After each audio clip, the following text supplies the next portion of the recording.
Guys দেখো এখন বাজে 3:42। তো আমরা এখন যাব মায়াপুর। তো এখন তার জন্য সব কিছু রেডি হয়ে নেই, তারপরে দিন আবার দেখা হচ্ছে। দেখতে পাচ্ছ বাইরে কতটা অন্ধকার, চলো বাইরে দেখানো যাক। তো গাইস দেখতেই পাচ্ছ চারিদিকে কেমন অন্ধকার, দেখতে পাচ্ছ সব দিকে নিঝুম পরিবেশ। এখন ফাইনালি বেরিয়ে পড়লাম। তো উঠেছিলাম 3:40-এ, তো এখন বাজে প্রায় 5:30। তো এত লেট হয়ে গেছে, খুব তাড়াতাড়ি দেন বাসে উঠে দেখা হচ্ছে। তো চলো, তো সবাই যাচ্ছি আমরা এখন। তো গাইস এত পরিমাণে বাসে ভিড় ছিল যে আমরা কন্টিনিউ ভিডিওটা করতে পারিনি। তো দেন ট্রেনে উঠে এখন 2 ঘন্টা জার্নি করে তারপরে লেবে আবার টোটো করে যেতে হবে। তো দেখো খানিক ক্লিপ নিয়েছি, দেখে নাও।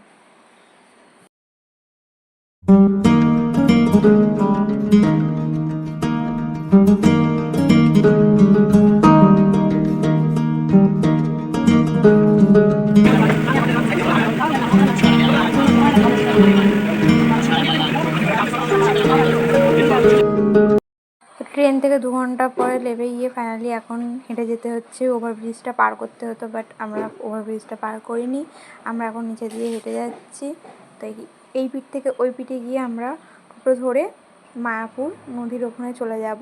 ওখান থেকে নদী পার হয়ে পুরো মায়াপুর গেটের সামনে দাঁড়িয়ে দেবে। তো দেখতেই পাচ্ছ কত সুন্দর আকাশ, কত সুন্দর পরিবেশ। বললাম ট্রেন লাইন থেকে পার হয়ে এখন যাচ্ছি টোটো করে নদীর ওখানে থেকে টিকিট কেটে যাবো মায়াপুর থেকে লেবে। এবার আমরা নৌকায় ধরবো, নৌকায় লেবে দেন মায়াপুরে চলে যাবো। পৌঁছে হোটেল নিয়ে রেস্ট নিয়ে কালকেরে আবার প্রেস্টিজ হয়ে দেখা হবে। চলো এখন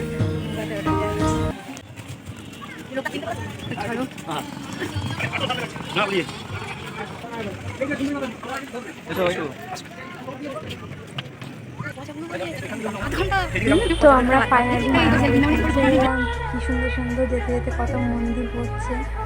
ওটা মেন গেট ছিল। তো দেখতে দেখতে পুরো ভিডিওটা দেখো কত সুন্দর লাগে, পুরো রাস্তা জুড়ে পুরো মন্দির ছিল।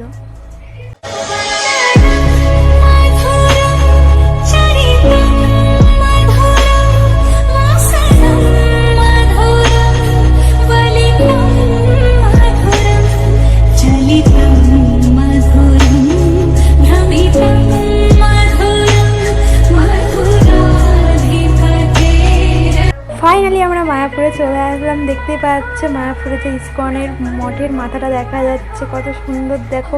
আর ওপরে মেঘে পুরো ভর্তি হয়ে গিয়েছে। তো এখানে দেখতে পাচ্ছ কত সুন্দর সুন্দর সব দোকান আছে। তো এই দোকানের ভিতরে যে জামা কিনলে এত পরিমাণে দাম নেই, পুরো ঠকে যাবে। তো আমিও একটা নিয়েছিলাম, আমি বড় প্রচুর পরিমাণে ঠকে গেছিলাম, সেই থেকে আমি আর নিইনি। তো এখান থেকেও কেনাকাটা করবে না, দেখবে ভালোভাবে দেখে নেবে। তো এখন আমরা ভিতরে যাব, ভিতরে গিয়ে এখন কুপন কাটবো। কেটে আগে ফ্রেশ হয়ে আমরা অন্নভোগ খেয়ে নিয়ে দেন রুমে ঢুকে রেস্ট নিয়ে বিকেলবেলা আবার দেখা হবে।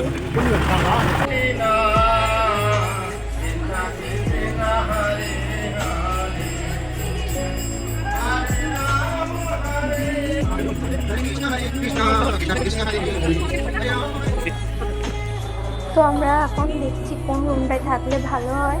তো রুমে গিয়ে এখন ফ্রেশ হয়ে নিয়ে বিকেলবেলা আবার দেখা হবে। তো এখন দেখো ইসকন মন্দিরের পেছন দিকটা কত সুন্দর লাগছে, এখনও পর্যন্ত কাজ চলছে। তো দেখতে পাচ্ছি এখনও পাথর এখনও বসিনি, তো এখনও অনেক দিনই লাগবে। প্রায় আগেও একবার এসেছিলাম, 10 বছর আগে দেখেছিলাম যে এগুলো পুরো ইট ভর্তি, ইট দিয়ে গাঁথা হচ্ছিলো। তো এখন দেখছি পাথর হাফ হয়ে গেছে, প্রায় কাজ হয়ে গিয়েছে। তো আবার নেক্সট টাইম যখন আসবো আসলে তখন নিশ্চয় অবশ্যই পুরোপুরি কমপ্লিট হয়ে যাবে। তো এখন আমরা হেঁটে চলে যাচ্ছি, প্রচুর রোদ এখানে। তো পারলে সবাই একটা সঙ্গে করে ছাতা আনবে। আমরা পুরো ছাতাটা এনেছিলাম, বাট ট্রেনেই ফেলে রেখে দিয়ে চলে এসেছিলাম, সে নিতে মনে নেই, তাড়াহুড়োর ব্যস্ততার ভিতরে চলে এসেছি। তো এখন কত সুন্দর লাগছে দেখে নাও গাইস, এত সুন্দর লাগছে। তো তোমরাও যাবে, দেখবে, আসতে একদম ভালো লাগবে না। তো একটা কারণের জন্য আমাদের তাড়াতাড়ি চলে আসতে হয়েছিল, সেটাও বলবো পরে। বিকেলবেলা করে। তো এখন আমি কি একটা বলছিলাম বাট মনে নেই। তো কত আমার দাদা খুবই গরমে হাঁপিয়ে গিয়েছিল, সবাই দাঁড়িয়ে পড়েছিল। তার ভিতরে দেখো কত লোক এখানে থাকতে নিয়ে আর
তারপরে এত মানে হয়ে গেছিলো, জার্নি হয়ে গেছিলো, তারপরে কোথাও ঘুরতে পারিনি। তো তারপরে এটা হচ্ছে সেকেন্ড ডে।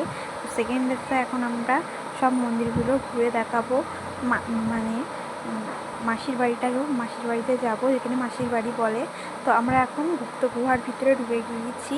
এটা মাটির তলায় গুপ্ত গুহা, যেখানে সতীমা ওখানে মানে সবার আড়ালে করেছিল। তো এটা ছিল কৃষ্ণকালী। তো পরপর দেখতেই পাচ্ছ, এগুলো দেখতে খুবই ভালো লাগে। এগুলো কৃষ্ণ রাসলীলা, নিমাই কৃষ্ণর যে দ্বিতীয়টা ছিল গল্প আলোচনা করছিল।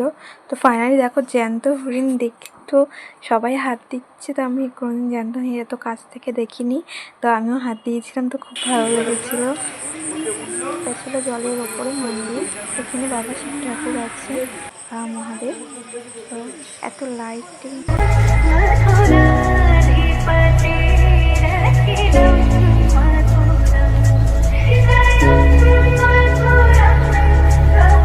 আমরা এখন নবদ্বীপে চলেছি। নবদ্বীপে দেখতে পাচ্ছ রাত্রিবেলা আমরা এখন মন্দির দেখতে বেরিয়েছি। তো কত সুন্দর সুন্দর মন্দিরের মধ্যে কত সুন্দর সুন্দর লাইটিং সেট করা। তো মানে কিছু কিছু জায়গায় এতটাই অন্ধকার আছে যে ভালোভাবে মুখতে পাওয়া যাচ্ছে না।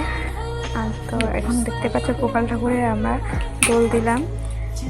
তো দোল দিয়ে এখন চলো এই দেখো কত সুন্দর ঠাকুর। আমি দোল দেওয়ার পরে আমার দাদারা আবার দোল দিতে শুরু করে দিল।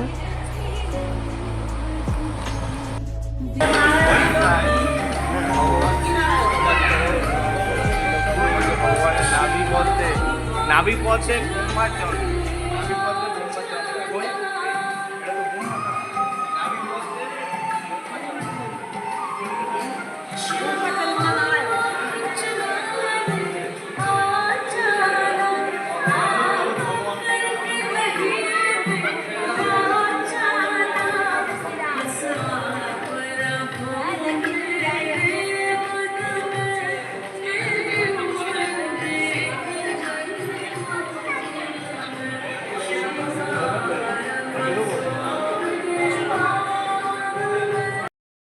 সব ঠাকুর দেখার পর অনেকটাই রাত হয়ে গিয়েছিলো, প্রায় 11:30 বেজে গিয়েছিলো। তো এখানে তো সব মানে বন্ধ হয়ে যায় 11:30 পরে, 10টার পরে। তো আমরা এখন কুপন কেড়ে নিয়েছি। তো কুপন কেড়ে দেন হোটেলের ভিতরে ঢুকছি।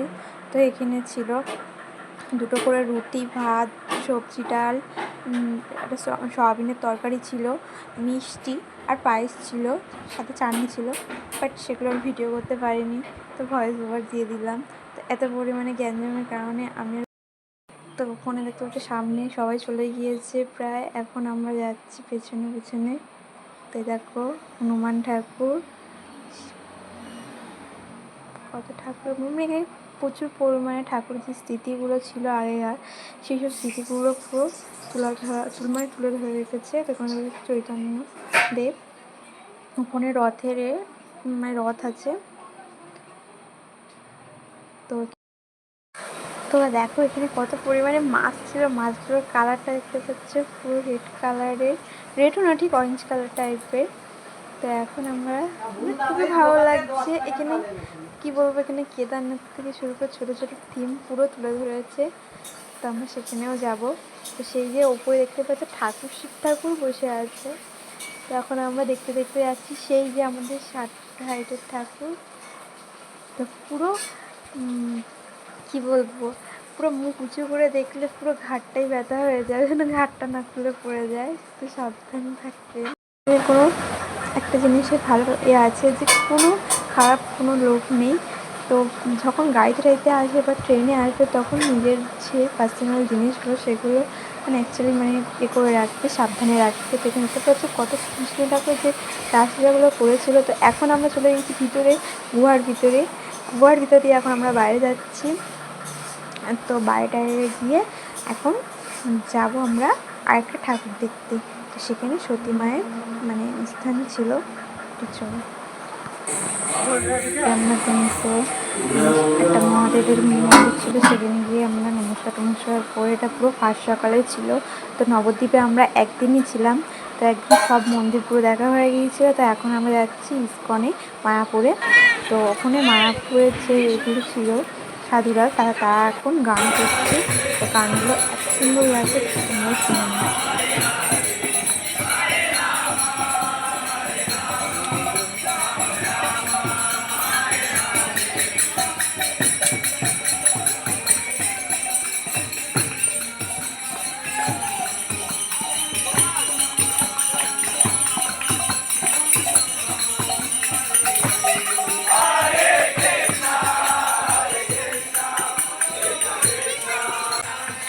আমরা ভালোভাবে এখানে ঘুরে ফিরে এখন এটা আমাদের চলে যেতে হচ্ছে, খুবই খারাপ লাগছে। তো এটা আমাদের আজকে লাস্ট ডে। তো এখন এখান থেকে মানে একটু প্রসাদ নিয়ে যাওয়া হচ্ছে বাড়ির জন্য। তো একদম মাথায় ছিল না যে প্রসাদ নেবার কথা, তো একজনা বললো যে প্রসাদটা নিয়ে নেওয়া যাক। তো ফাইনালি প্রসাদ নিয়ে আমরা এখন ট্রেন ধরবো। তো খুবই খারাপ লাগে যে চলে যেতে হচ্ছে, একদম ভালো লাগে যেন মনে হচ্ছে এখানে থেকে যায়। তোমরা যখন আসবে দেখবে মানে এখানে যেতে ইচ্ছা করবে না, মিনিমাম 1 সপ্তাহ মানে কাটালে তাও যেতে ইচ্ছা করবে না।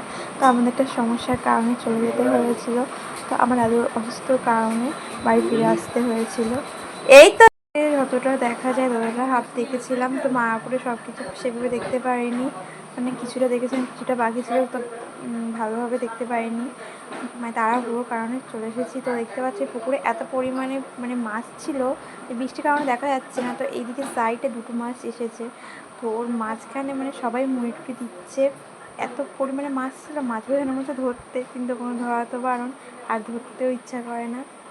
তো আবার একটা মন্দিরে চলে আসলাম। এখানে এসে আমরা আবার এখানে একটা আলাদা মন্দিরে চলে আসলাম। তো এখানে এসে এত পরিমাণে বৃষ্টি হচ্ছিলো যে এখানে আমাদের টাইমটা চলে গিয়েছিলো। তো ওই যে সামনে আমার দাদার বৌদি এগিয়ে যাচ্ছে, মানে সব পুরো দেখছে। তো এত সুন্দর এগুলো ছিল যে মানে কী বলবো, একটু দাঁড়িয়ে দেখতে ইচ্ছে করছে, কিন্তু আমাদের তো টাইম হাতে ছিল না, যার কারণে দাদাভাবে করে দেখে চলে আসতে হয়েছিল। তো এখানে যেসব মানে সতী মায়ের বা যেভাবে নদী থেকে পার করে নিয়ে গিয়েছিল যার বাবা কৃষ্ণ ঠাকুরের বাবা, তো এখানে সেসব সব তুলে ধরা হয়েছে। তো এখন যাচ্ছি আমরা সেই ওপরে মন্দিরে, সেখানে আছে রাধা কৃষ্ণ। দেখুন